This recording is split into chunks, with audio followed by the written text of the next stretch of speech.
At an event to commemorate the 50th year of Meghalaya's statehood on 21st January 2022, the Chief Executive Member of the KHASI Hills Autonomous District Council, TITOS CHYNE, had inaugurated the name plaque of the Kench'S locality in Shillong. While speaking on the occasion, TITOS CHYNE thanked the Darbar Shillong Kench'S and its residents for their efforts towards the beautification of the locality, which will be beneficial to residents and visitors alike.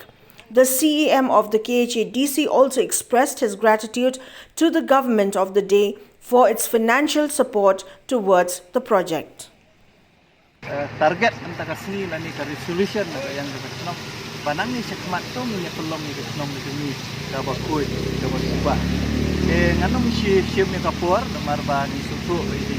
program berlengkap dengan supmen bagi yo beri rumah sisien dengan congratulate ya kasnong berkaptam samlai berpak dong di bangalai ini nadu kini di lihat tayo di beladap di balaya tre sitom ya kaban tre